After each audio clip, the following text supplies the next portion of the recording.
Good morning and welcome. My name is Bruce Wood. I work for Children's Administration, and I'm your moderator today for Children and Families of Incarcerated Parents. Today we're going to be hearing from those most affected by families of incarcerated parents and those who really attempt to meet the needs of parents who are incarcerated and their children and the relatives who care for them. This was co-produced by Children's Administration, Department of Social and Health Services, and Planning, Performance, and Accountability Administration. We're lucky that they came together to put this together because this is critically important. Also, for those of you who are viewing the web, very important that you download the PowerPoint slides and the resource list for this. I'd also like to introduce some of the co-facilitators today who will be giving us information as well as talking with the panels. And the first one is Miriam Burse, who's a correctional policy analyst, Carolyn Jones, program manager for Children's Administration for the Technical Technology Services, and then Carrie Kendig, who is program manager for Child Welfare Services. I'd like to introduce Miriam Burse, who's going to come up and give us some information, data that's national but trends toward Washington State. So come on up, Miriam. Glad to have you. Thank you, Bruce. So right now we're going to go through some information, some data, as Bruce mentioned, on this issue to talk about how this really affects people throughout the country in very important ways. Now, the purpose of this training is for education for social workers and children's administration, as well as in other service areas. And this will be available on the web to staff and all those who are interested within the state and outside of the state. Now, the purpose of this is to promote some understanding and dialogue on this important issue, on the needs of children of the incarcerated, their parents, and their caregivers. Now, there's also a number of resources to meet the needs of these families that social workers may not be aware of. And also, it's crucial for social workers and anyone trying to assist families to know about the resources available in other areas, since these are families that often could benefit from coordinated services and care.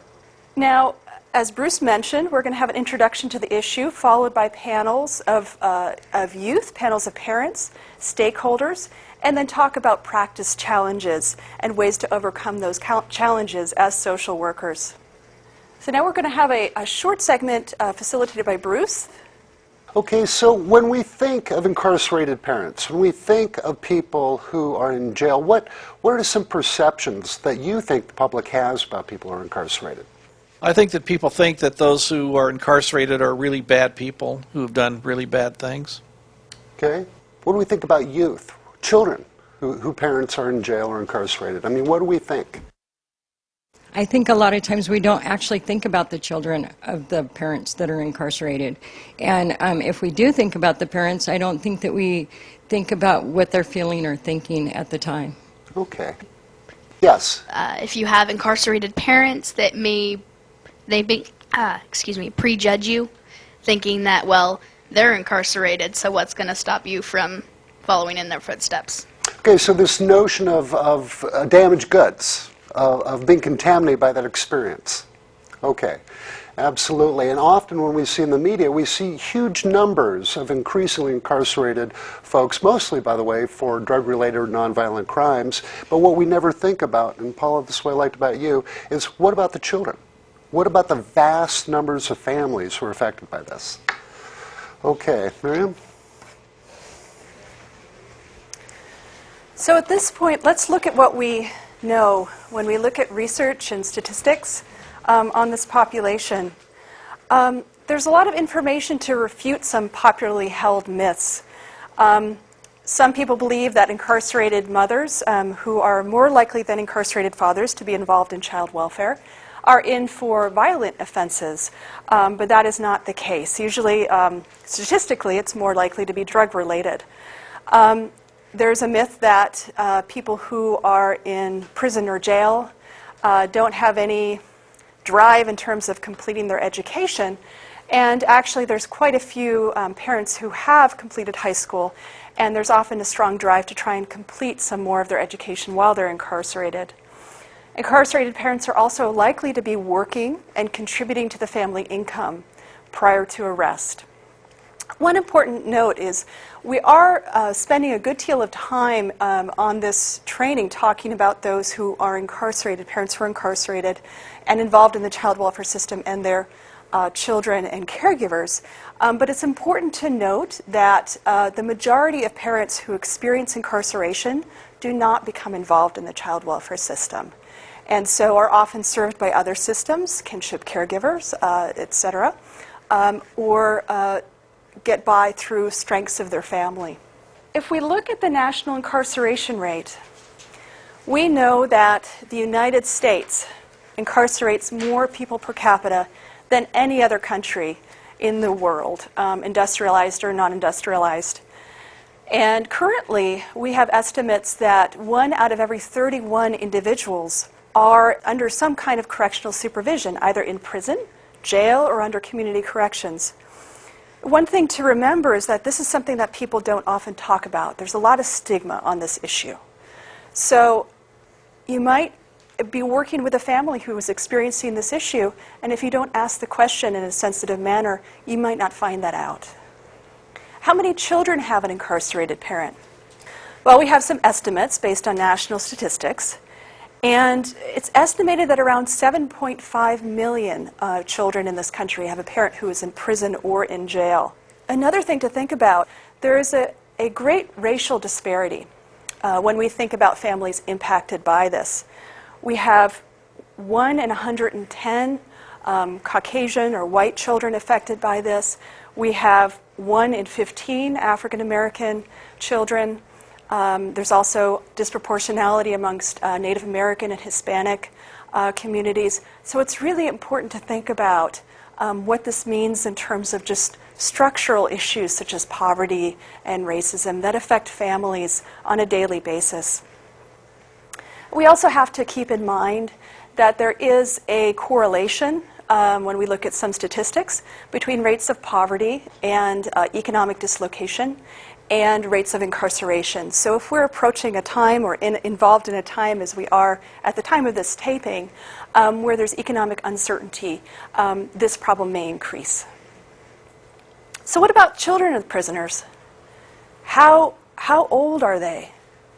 Well, statistically, they're between 5 and 9 years old. It's a very critical time in a child's developmental process. Where are children of the incarcerated?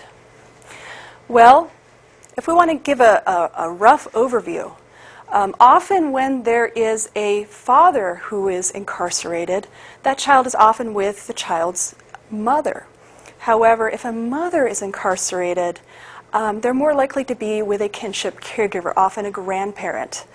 And there's also a higher proportion of children with incarcerated mothers who are in foster care and out-of-home placement. What's the child welfare outcome if we look at the overlap with child welfare? Here we have reunification of children who have incarcerated mothers is 21% versus 40% for the general population. And children of incarcerated mothers are less likely to have child welfare outcomes that engage permanency or reunification in general. Now, how do parents get into this situation and end up being incarcerated? Well, we're going to hear from parents later on in this training that will be able to speak to that from a very personal standpoint. But when we look at this statistically, why parents end up being incarcerated, we see that there is a higher rate of violent crime incarceration for fathers, although it's under 50%, and that mothers are generally incarcerated for drug-related or property crimes. And also thinking about this, the rate of incarceration of mothers is increasing, and about 75% of incarcerated women are mothers. So what do we know about this when we look at state data? We have some preliminary data to draw from at this point. So with Washington State, we have a high growth of incarceration over the past 12 years, of about 70%. We are incarcerating more and more people in Washington State. Approximately half of those are parents. Now, we have more data from the prisons than we do from the jails, but we know that about 75% of the time people are incarcerated in jails instead of prisons. If we use that estimate, we think that at any one time, there's approximately 75,000 children in this state who are affected by this issue. And that data will improve over time. But just to think about, that's a pretty significant number. And there's a lot of communities that are impacted by multiple families having this experience. So you can just duplicate that when you think about the impact and what you're trying to help people address. Again, we have disproportionality in Washington State. We have better statistics in the state level for Native Americans, represent 4.5% of the prison population, but 1.5% of the overall population. And we also see an extremely high disproportionality rate for African Americans, as well as Hispanic communities. Here's some initial data from the Research and Data Analysis Division of DSHS that pulled together DOC and DSHS data. We did find that approximately 80% of those children of those who have been, children of parents who have been incarcerated in Department of Corrections prisons use DSHS services. And those children have a higher rate of use of child protective services, including foster care, as well as juvenile rehabilitation, alcohol drug treatment, and so on. And we can see that more clearly with this slide. What this slide shows us is that we have, for example, when looking at child welfare services, 1% of the general population, children who have parents who have never been incarcerated in a prison, have a likelihood of ending up in a child welfare services case. However, that rate goes up to 16% if both parents have experienced incarceration in a prison, 11% if the mom has been incarcerated. So this is a significant overlap. You know, again, not all families engage in child welfare, but those who do are experiencing multiple stressors and engaging in multiple systems that may not be coordinated. Where are children of incarcerated parents? We do know that there is a geographic disparity in Washington State. And if we look at the darkest counties, Grays Harbor, Lewis, and Cowlitz in particular, those are the highest rates of per capita children of incarcerated parents. Other counties, such as King and Pierce, have the highest number. These are the highest per capita. So it's not always where we think the problem is. So it's important, again, to use some of this information to help us really understand the scope of this issue. So some studies have been done to look at the effects of parental incarceration on children. Some of these effects include separation anxiety, post-traumatic stress reactions, grief and loss, shame or self-blame. These are similar to those feelings experienced by those children in out-of-home placement, but it's intensified with this issue because sometimes the separation is much more severe. Now, in terms of behavioral or emotional issues, how does this affect children? How do we know by what they do and what they say that this is really getting to them on a deep level? Well, we do know that some research has shown that there's an increased likelihood of criminal activity, depression, disruption of development.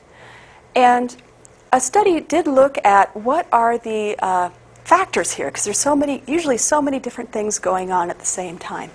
Well, there is an independent effect of parental incarceration on children. So what this points to is the importance of making sure that children are listened to, that youth are listened to, that whatever services they might need, might be some of those, might be other needs that need to be met, are addressed, since they do face specific and special challenges. And one thing I wanted to just point to is that there's been a very large study called the Adverse Childhood Experience Study, or ACE study. And what it's looked at is it's tracked adults and looked at health outcomes over time and linked it to specific experiences in children's lives. Now, what they have found is that alongside these other traumas, that incarceration of any family member is also a trauma that can have long-term effects on children, especially if there aren't appropriate interventions when needed. Now, in thinking about the overlap with substance abuse, this is crucial. There are some studies that have found that children of incarcerated parents have a much higher rate of alcohol exposure in utero, and substance abuse is followed by domestic violence as some of the primary issues in families that again point to needed services. Now, these are all very depressing and significant statistics. But we also want to make sure that in this process we ensure that we respect and build on the strengths of families who are surviving a very difficult experience. Now, what do the national statistics say in terms of the overlap between parental incarceration and child welfare involvement? Well, if we look just at criminal justice involvement, those parents who have been arrested who are involved in child welfare, it's a rate of about 1 in 3. So we do know that there is a high overlap, especially when looking at the broad sense of criminal involvement. In child welfare, for child welfare social workers, cases that involve incarcerated parents are often some of the more complex cases. More likely than not, parents are found by child welfare to have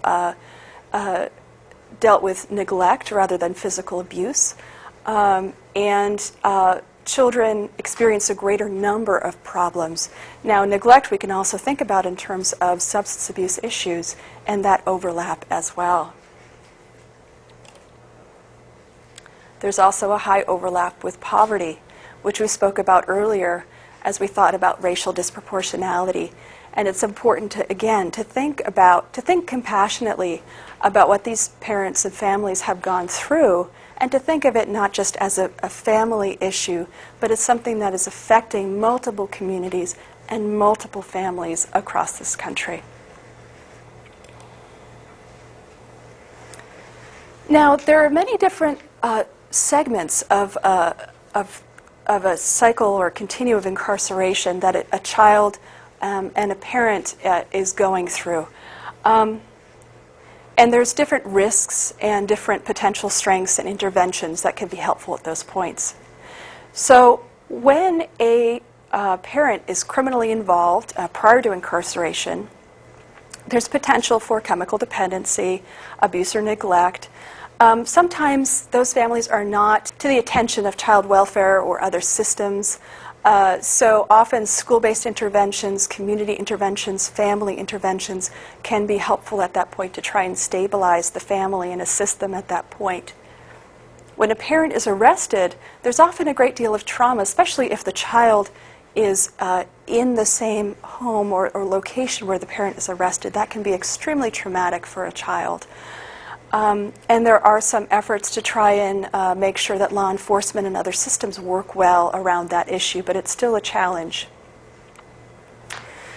When a parent is incarcerated, the issue becomes one of contact and making sure that there's appropriate visitation and connection to maintain that bond. There can also be a safety issue to think about if there was any domestic violence. And interventions that can be helpful at that point include mentoring, appropriate visitation, contact, working with the family and the parents to make sure they get the services that they need, wraparound supports. When a parent is released, that can often be a stressful time for youth as well. Often new family relationships are navigated during that period of time. And when a parent comes back into the family, that can be challenging, and the parent is experiencing a great deal of stress trying to stabilize their life. We also have to think about that there are some parents who experience multiple incarcerations. So for some families, this is more of a cycle than a continuum. And throughout that, we want to, again, think about strengths, cultural and ethnic appropriateness in terms of treatment, and make sure that we think about stigma and the impact of that on the family. There are some developmental effects, again, looking at some national research. And some of these include, in early childhood, inappropriate separation anxiety, acute traumatic stress reactions, survivor's guilt. Middle childhood, we can see developmental regressions. Early adolescence, we can see extreme or enhanced rejection on limits, or premature termination of dependence on parents for late adolescence. So again, this is not something that all children experience, but this is something that we see in research can happen. So as social workers, we need to be aware of this. Thank you. And now we're going to be going on to the panel of youth to hear about their experiences.